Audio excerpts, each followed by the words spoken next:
Assalamualaikum warahmatullahi wabarakatuh. Perkenalkan kami dari kelas BK4B kelompok 8. Kami akan mempresentasikan hasil kerja kami mengenai analisis komprehensif portofolio sektor kesehatan berdasarkan single index model, analisis fundamental, dan analisis teknikal. Sebelumnya perkenalkan, nama saya Salma Malasari. Perkenalkan, nama saya Salsabila Maharani. Perkenalkan, nama saya Nazofara Nabila. Sebelumnya saya akan menjelaskan tentang latar belakang. Pasar modal Indonesia memegang peran krusial dalam menopang pertumbuhan ekonomi nasional dengan sektor kesehatan menjadi salah satu area investasi yang sangat menjanjikan. Sektor ini tidak hanya memberikan kontribusi signifikan terhadap PDB, tetapi juga bersifat defensif dan memiliki prospek cerah, terutama di tengah dinamika global seperti pandemi dan kemajuan teknologi medis. Meningkatnya kesadaran masyarakat akan kesehatan dan kebutuhan layanan yang berkelanjutan menjadikan perusahaan seperti PT Siloam International Hospitals TBK atau SILO, PT Sejahtera Raya Anugerah Jaya TBK atau SRAJ, PT Soho Global Health TBK atau SOHO, dan PT Tempo Scan Pacific TBK atau TSPC sebagai pilihan menarik bagi investor yang mencari stabilitas jangka panjang. Namun untuk memaksimalkan keuntungan dan meminimalisasikan resiko, analisis komprehensif sangatlah esensial. Ini mencakup pendekatan kuantitatif seperti single index model atau SIM untuk memahami resiko dan return, analisis fundamental untuk menilai kinerja keuangan melalui rasio profitabilitas, solvabilitas, likuiditas, dan aktivitas, serta analisis teknikal yang mempelajari pergerakan harga historis dan tren masa depan menggunakan indikator seperti moving average atau RSI dan Bollinger Bands. Dengan menggabungkan ketiga pendekatan ini, makalah ini bertujuan untuk menyajikan analisis mendalam terhadap kinerja portofolio saham sektor kesehatan di Indonesia, khususnya pada SILO, SRAJ, SOHO, dan TSPC. Harapannya, hasil analisis ini dapat memberikan pemahaman komprehensif mengenai risiko dan peluang investasi, menjadi referensi bagi investor dalam membuat keputusan yang lebih bijak dan terukur, serta memberikan rekomendasi relevan bagi para pemangku kepentingan untuk mendukung pengembangan sektor kesehatan di Indonesia. PT Siloam International Hospital TBK atau SILO.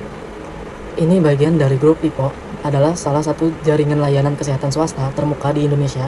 Sejak berdiri pada tahun 1996, SILO telah berkembang pesat dan kini mengoperasikan 40 rumah sakit serta puluhan klinik yang didukung oleh lebih dari 2.700 dokter dan 10.000 staf medis profesional. Sebagai langkah strategis untuk ekspansi perusahaan, berhasil melakukan IPO pada 12 September 2013, menghimpun dana sebesar 1,4 triliun dan resmi tercatat di Bursa Efek Indonesia, memperkuat komitmennya dalam menyediakan layanan kesehatan berkualitas di seluruh negeri. Lalu PT Sejahtera Raya Anugerah Jaya TBK atau SRAJ, yang lebih dikenal sebagai Mayapada Hospital, adalah penyedia layanan kesehatan bagian dari Mayapada Group yang telah beroperasi sejak 1995. Rumah sakit pertamanya didirikan di Tangerang pada tahun 2008 hingga akhir 2023. Perusahaan telah berkembang pesat dengan mengoperasikan 6 rumah sakit yang tersebar di Jabodetabek, yaitu Bandung dan Surabaya. Untuk mendukung ekspansinya, SRAJ resmi menjadi perusahaan publik dengan mencatatkan sahamnya di Bursa Efek Indonesia pada 11 April 2011 melalui IPO yang berhasil menghimpun dana sebesar 90 miliar. Lalu PT Soho Global Health TBK atau SOHO adalah perusahaan kesehatan termuka di Indonesia dengan pengalaman lebih dari 70 tahun yang berfokus pada produk kesehatan berbasis bahan alami atau herbal, didukung platform bisnis yang komprehensif dari branding, manufaktur, hingga jaringan distribusi yang menjangkau sekitar 90% dokter dan lebih dari 41.000 outlet. SOHO terus memperkuat posisinya di pasar. Sebagai langkah strategis, perusahaan sukses melaksanakan penawaran umum perdana saham pada 8 September tahun 2020 dengan harga penawaran 1.820 per saham untuk mendukung pertumbuhan berkelanjutan. Lalu terakhir ada PT Tempo Scan Pacific TBK atau TSPC. Perusahaan farmasi termuka di Indonesia yang didirikan oleh Kartini Muljadi pada tahun 1953, beroperasi di seluruh Indonesia. TSPC memiliki portofolio produk yang beragam, mulai dari obat-obatan seperti Bodrek dan Oskadon, hingga kosmetik seperti Marina. Pada tahun 2003, perusahaan mencatatkan pendapatan sebesar 13,12 triliun dengan laba bersih 1,23 triliun.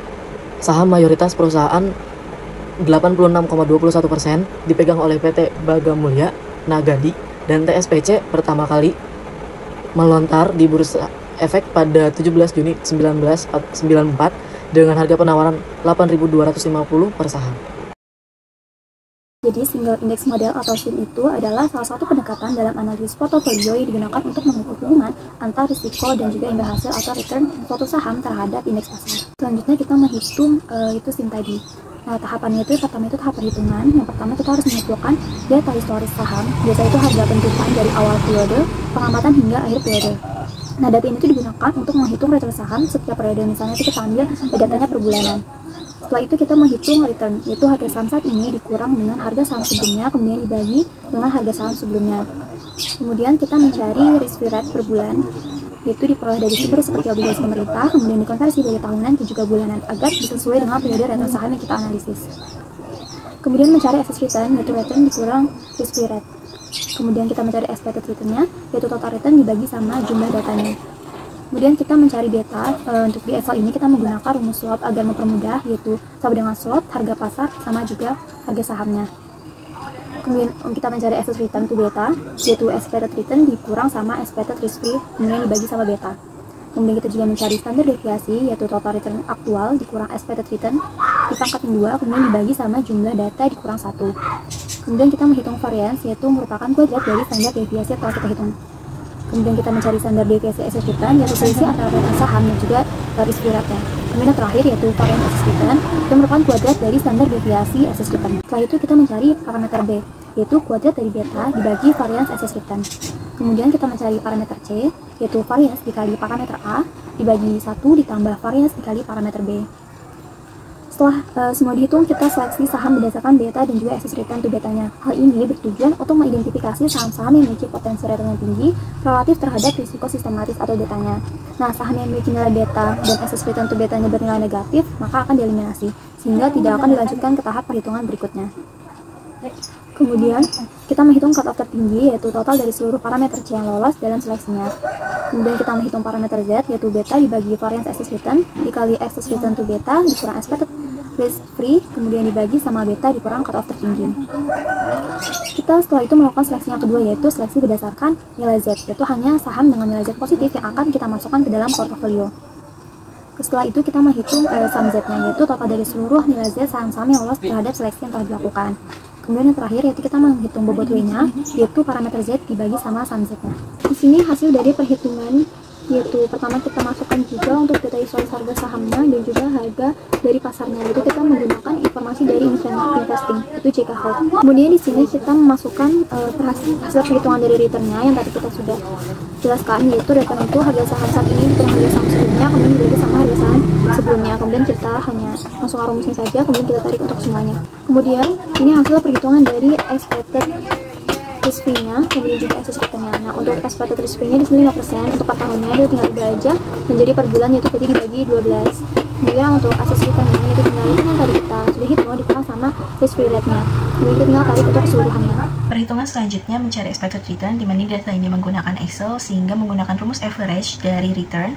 Kemudian mencari beta di Excel itu menggunakan rumus slope, datanya dari return saham dan juga return pasar sebagai acuan. Kemudian mencari excess return to beta, di mana expected return dikurangi terlebih dahulu dengan risk free, kemudian dibagi dengan beta. Kemudian mencari standar deviasi menggunakan rumus STDIV dari return, dari data return. Kemudian mencari variansi itu standar deviasinya dipangkatkan dengan 2. Kemudian mencari standar deviasi excess return, di mana rumusnya itu menggunakan STDIV juga, namun datanya dari excess return. Kemudian variance excess return, tinggal standar deviasi excess return-nya dipangkatkan dengan 2. Kemudian mencari data ABC seperti perhitungan sebelumnya yang sudah dijelaskan. Kemudian baru kita bisa mencari seleksi pertama nih dari beta dan juga excess return to beta, dimana kalau misalkan ada yang bernilai minus itu di ABC-nya itu harus kita seleksi atau data dari saham emiten tersebut kita hapus. Kemudian kita mencari Z. Jika si Z ini perhitungannya setelah dihitung juga hasil minus, maka kita harus mengeluarkannya data tersebut. Baru kita bisa mencari bobot dari sum Z yang benar-benar saham-saham tersebut layak. Pada seleksi terakhir, hanya terdapat 4 saham yang layak atau lolos seleksi, yaitu ada Silo, SRAJ, Soho, dan juga TSPC. Nah, di tahap evaluasi ini terlihat dengan menanam dana di saham Silo, SRAJ, Soho, TSPC pada akhir Desember 2024, kemudian menahan dana tersebut hingga akhir Maret 2025 dengan return pasar sebesar minus 14,6%, investor akan mendapat return sebesar minus 0,015%.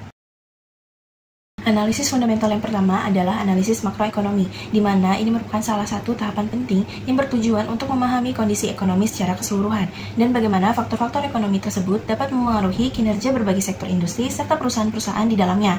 Ini merupakan pendekatan top-down dalam analisis fundamental, di mana investor atau analis memulai dengan gambaran ekonomi global dan nasional sebelum menukik lebih dalam ke analisis industri dan perusahaan spesifik. Analisis makroekonomi yang pertama ialah pertumbuhan produk domestik bruto atau PDB, di mana perekonomian Indonesia menunjukkan tren pertumbuhan yang kuat dan resilient, dengan PDB tumbuh sebesar 5,05% pada tahun 2023 dan PDB per kapita mencapai 75 juta rupiah, setara dengan 4.919 US dollar, di mana tren ini positif berlanjut pada tahun 2024 yang diawali dengan pertumbuhan impresif 5,11% pada triwulan pertama dan diproyeksikan akan berada di kisaran 4,7% sampai 5,5% untuk keseluruhan tahun. Pertumbuhan ekonomi yang solid ini menjadi fondasi penting karena secara langsung meningkatkan kapasitas pemerintah dalam alokasi anggaran untuk sektor kesehatan serta memperkuat daya beli masyarakat untuk mengakses layanan dan produk kesehatan yang lebih baik. Yang kedua ada tingkat inflasi. Selama periode 2023 hingga 2024, tingkat inflasi Indonesia menunjukkan tren yang terkendali dan berada dalam target sasaran Bank Indonesia, memberikan stabilitas bagi sektor kesehatan. Pada akhir 2023, inflasi umum tercatat rendah sebesar 2,61%, dengan inflasi inti 1,8%, menandakan daya beli yang terjaga. Meskipun sedikit meningkat pada Mei 2024 menjadi 2,84%, akibat faktor musiman harga pangan, inflasi inti tetap stabil di 1,93%.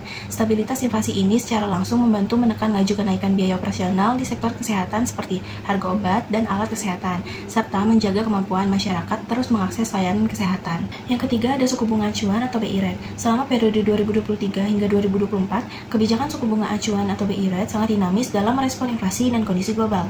Setelah melanjutkan pengetahuan moneter di awal 2023, Bank Indonesia mempertahankan suku bunga untuk mendorong pertumbuhan ekonomi seiring melandainya inflasi. Namun, sebagai langkah antisipatif terhadap ketidakpastian global, BI secara tak terduga menaikkan suku bunga menjadi 6,25% pada April 2024 untuk menjaga stabilitas rupiah. Fluktuasi kebijakan ini berdampak langsung pada sektor kesehatan dan daya beli masyarakat. Kenaikan suku bunga dapat menghambat investasi di fasilitas kesehatan karena biaya pinjaman yang lebih tinggi, sekaligus menekan belanja konsumen akibat meningkatnya beban cicilan kredit. Sebaliknya, suku bunga yang stabil atau lebih rendah berpotensi mendorong pertumbuhan sektor kesehatan dan menjaga daya beli. Lalu indeks kepercayaan konsumen atau IKK. Indeks kepercayaan konsumen Indonesia menunjukkan tren yang sangat optimistis selama periode 2023 hingga data terkini 2024 dengan skor yang konsisten berada di atas 100. Hal ini mengindikasikan keyakinan kuat konsumen terhadap kondisi ekonomi nasional didukung oleh inflasi yang terkendali dan stabilitas nilai tukar rupiah. Optimisme ini secara langsung mendorong daya beli masyarakat, termasuk untuk layanan kesehatan yang bersifat efektif dan non-darurat. Meskipun memasuki tahun 2024, IKK tetap kuat, terdapat potensi tantangan seperti dinamika pasca pemilu dan kondisi ekonomi global yang perlu diwaspadai.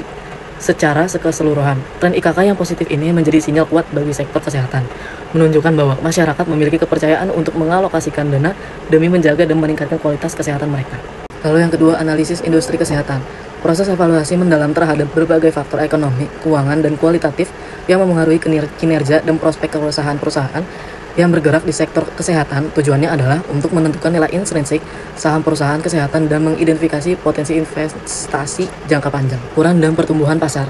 Sektor kesehatan Indonesia menunjukkan pertumbuhan kuat yang didorong oleh peningkatan belanja kesehatan nasional secara signifikan, meningkatnya kesadaran masyarakat pasca pandemi, dan dukungan regulasi pemerintah. Pertumbuhan ini merata di berbagai lini. Pasar rumah sakit terus berekspansi melalui penambahan fasilitas baru dan mencatatkan kinerja keuangan yang solid. Sektor farmasi juga mengalami pemulihan positif yang didorong oleh segmen obat resep. Sementara industri alat kesehatan berkembang pesat berkat kebijakan yang memprioritaskan produk dalam negeri, meskipun dihadapkan pada tantangan seperti inflasi dan ketergantungan pada impor.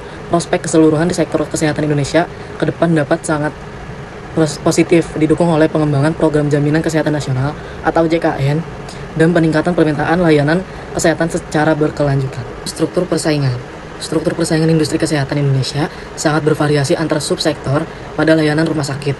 Pasar cenderung terfragmentasi secara nasional, namun lebih terkonsolidasi di kota-kota besar dengan pemain utama seperti grup swasta, misalnya Mika, Silok, rumah sakit BUMN, dan rumah sakit pemerintah yang menjadi tulang punggung JKN.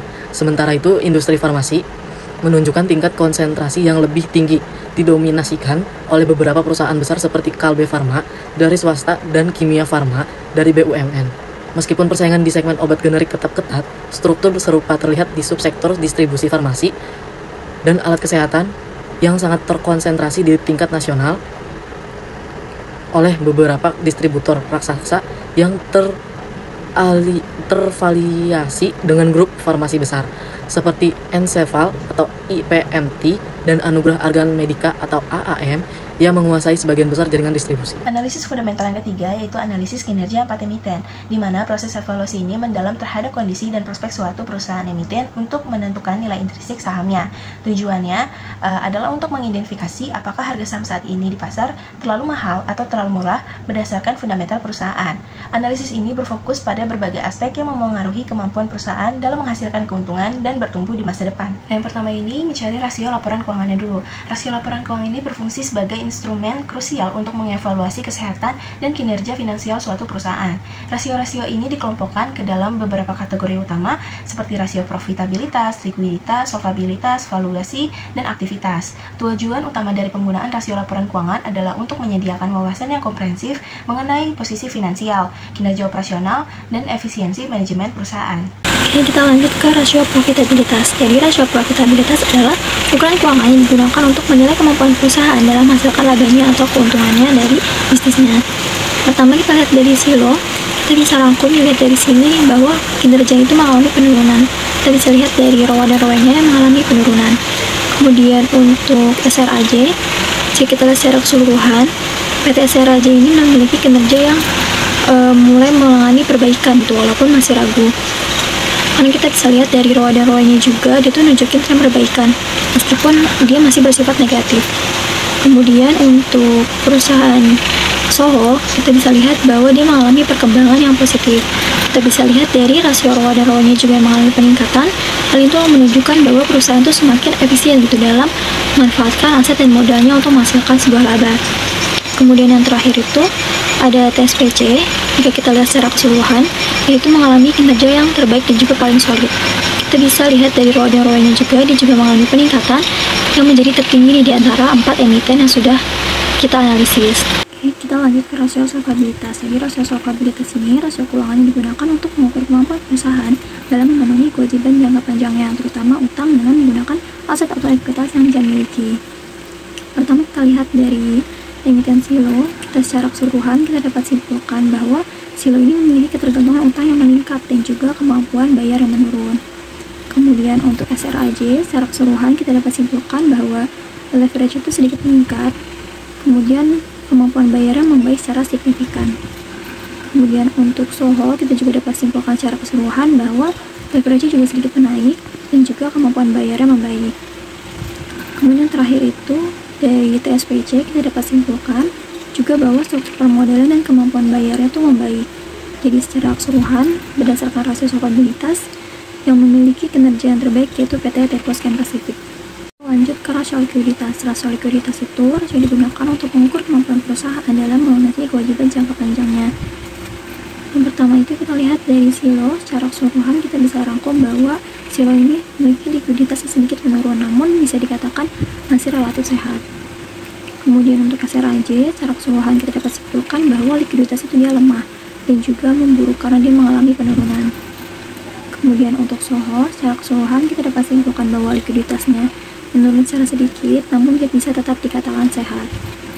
Kemudian untuk TSPC yang terakhir ini dapat disimpulkan bahwa likuiditas itu sangat baik dan juga mengalami peningkatan.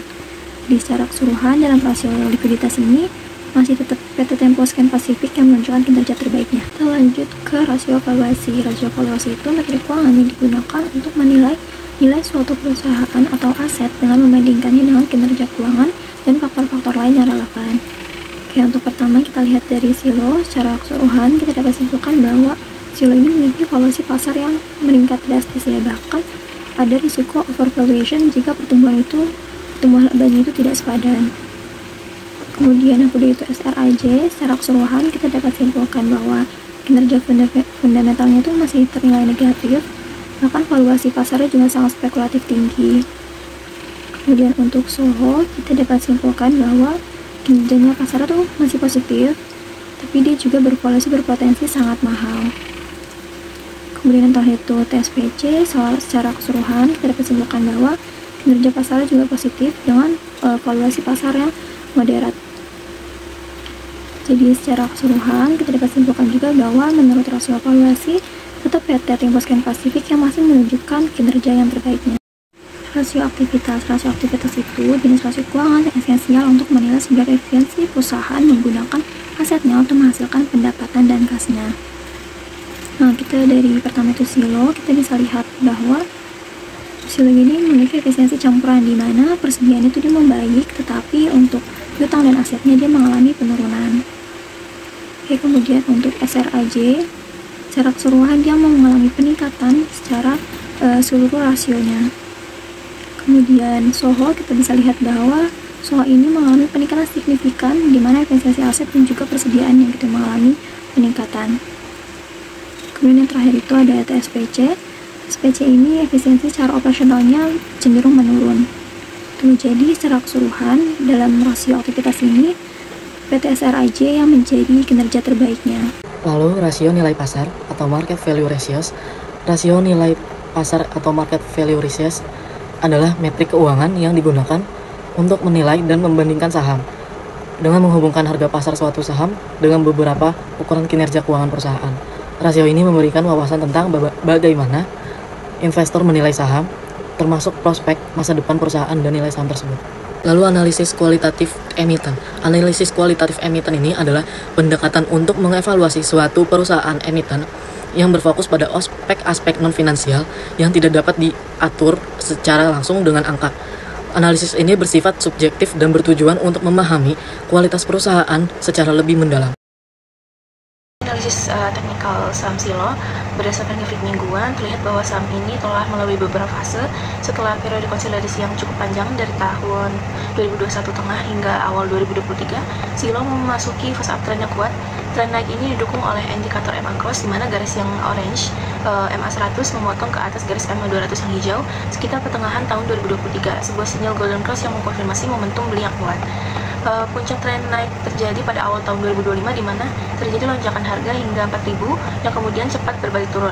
Fenomena yang diinterpretasikan sebagai fake out ini menandakan adanya tekanan jual yang masif atau kemungkinan adanya berita buruk yang memicu investor besar melakukan aksi jual. Sejak saat itu, Silo memasuki fase downtrend jangka pendek yang dikonfirmasi dengan ditembusnya garis tren naik. Harga kini bergerak di bawah level psikologis 2940 yang telah menjadi area resisten kuat. Saat ini harga sedang menguji area di sekitar 2240. Jika tekanan jual berlanjut, target penurunan selanjutnya adalah area support 1 di kisaran 1500 hingga 1650 yang juga berdekatan dengan garis MA 200. Jika support ini tidak bertahan, support selanjutnya berada di support 2 pada rentang 1200 hingga 1400. Ini merupakan analisis teknikal untuk saham SRAJ pada grafik mingguan. Secara keseluruhan, saham SRAJ berada dalam fase uptrend atau naik yang sangat kuat sejak awal tahun 2024. Tren ini ditandai oleh kenaikan harga yang masif setelah periode panjang konsolidasi selama tahun 2022 hingga akhir 2023, di mana harga bergerak di antara level support sekitar 200 dan resisten di 650. Pada awal 2024 terjadi breakout atau penembusan ke atas level 650 yang menjadi pemicu tren naik yang signifikan. Indikator MA Cross mengkonfirmasi dimulainya tren bullish ini melalui sinyal golden cross di sekitar Februari 2024, di mana moving average yang orange periode 100 memotong ke atas moving average periode 200 yang garis hijau. Sinyal ini menandakan momentum bullish jangka panjang yang kuat. Setelah mencapai puncak di level resisten sekitar 3510, saham ini memasuki fase konsolidasi baru di level yang lebih tinggi. Itu di support berada di rentang 2200 hingga 2500. Kemudian resistennya berada di level tertinggi sebelumnya yaitu 3510 dengan resisten minor di 3000. Pada minggu terakhir yang tercatat di grafik, terlihat tekanan jual yang signifikan yang membawa harga kembali menguji area support konsolidasinya. Secara fundamental, lonjakan harga SRAJ pada awal tahun 2024 itu kemungkinan besar didorong oleh sentimen positif pasar terhadap ekspansi bisnis dan kinerja keuangan perusahaan. Ini merupakan analisis teknikal untuk saham SOHO pada grafik mingguan. dilihat ada beberapa pergerakan pada periode akhir 2020 hingga pertengahan 2022. Saham ini mengalami fase downtrend yang signifikan setelah mencapai puncak tertingginya. Kemudian dari pertengahan 2022 hingga awal 2024, harga bergerak dalam fase konsolidasi atau sideways di area yang lebih rendah dengan support kuat berada di level sekitar 498. Titik balik mulai terlihat pada pertengahan tahun 2024, di mana harga berhasil menembus ke atas dan memulai fase yang lebih positif. Hal ini dikonfirmasi oleh indikator MA Cross, di mana garis MA 100 yang orange memotong ke atas garis MA 200 yang hijau pada sekitar awal tahun 2025. Peristiwa yang dikenal sebagai Golden Cross ini mengindikasikan potensi dimulainya tren naik atau uptrend untuk jangka panjang. Saat ini, per Juni 2025, saham SOHO berada dalam fase konsolidasi di rentang harga yang lebih tinggi. Level support terdekat berada di 610 yang sebelumnya merupakan resisten, sementara itu level resisten terdekat di 730 dan resisten kuat selanjutnya di 835. Harga saat ini di 670 berada di atas kedua garis MA yang 100 dan juga 200 yang kini berfungsi sebagai support dinamis memperkuat sentimen bullish jangka panjang. Ini merupakan analisis teknikal untuk saham TSPC berdasarkan grafik mingguan. Pada periode sekitar 2015 hingga pertengahan 2020, saham TSPC berada dalam fase downtrend atau tren turun yang ditandai dengan harga yang terus bergerak di bawah garis moving average.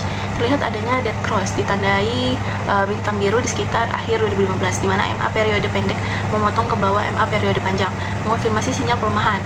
Selama periode ini, harga setempat berkonsolidasi di area 1425 hingga 1640 sebelum akhirnya melanjutkan penurunan. Titik balik mulai terlihat pada awal tahun 2020, di mana harga mencapai titik terendahnya dan mulai bergerak naik, membentuk sebuah uptrend atau tren naik yang solid seperti yang digambarkan oleh kedua garis tren biru yang menanjak. Fase uptrend ini dikonfirmasi oleh sinyal Golden Cross ditandai dengan bintang biru di pertengahan 2022, di mana MA periode pendek memotong ke atas MA periode panjang menandakan potensi penguatan jangka panjang. Saat ini per Juni 2025, TSPC berada dalam tren naik yang kuat. Level support terdekat berada di sekitar 2440 dan 1919 yang sebelumnya merupakan level resisten. Sementara itu resisten terdekat yang perlu diperhatikan berada di level 2940 dan selanjutnya di level psikologis 3460. Indikator MA Cross dengan garis MA yang bergerak di bawah harga saat ini terus mendukung sentimen positif untuk TSPC. Kesimpulannya, berdasarkan analisis komprehensif menggunakan single index model, portofolio optimal pada sektor kesehatan berhasil dibentuk melalui alokasi investasi pada saham TSPC, SOHO, SILO, dan SRAJ dengan kinerja yang terbukti lebih unggul dari rata-rata pasar. PT Tempo Scan Pacific Tbk menjadi pilar utama portofolio sebesar 83,32% berkat fundamental yang paling solid di seluruh rasio keuangan dan valuasi wajar, didukung oleh tren teknikal yang positif. PT SOHO Global Health Tbk juga menunjukkan kinerja sehat dan prospek baik. Sebaliknya PT Siloam International Hospitals menunjukkan penurunan profitabilitas dengan valuasi tinggi dan tren teknikal menurun. Sementara PT Sejahtera Raya Anugrah Jaya Tbk masih mencatatkan kerugian dengan valuasi yang cenderung spekulatif dan pergerakan harga saham dalam fase konsolidasi. Bagi investor, disarankan untuk memprioritaskan alokasi terbesar pada TSPC sebagai saham value investing dengan fundamental kuat. Melengkapi portofolio juga dengan porsi lebih kecil pada SOHO untuk menangkap potensi growth investing di segmen yang defensif. Untuk investor bertoleransi risiko tinggi, Silo menawarkan potensi jangka panjang, namun sebaiknya menunggu sinyal kembali ke teknikal karena valuasi premiumnya. Terakhir, SRAJ bersifat sangat spekulatif dengan risiko tinggi, sehingga hanya cocok untuk investor sangat agresif dengan alokasi dana minimal. Investor diimbau untuk selalu mencermati dinamika ekonomi, kebijakan, dan kinerja keuangan emiten secara berkala. Sekian dari kelompok kami, kurang lebihnya mohon maaf. Wassalamualaikum warahmatullahi wabarakatuh.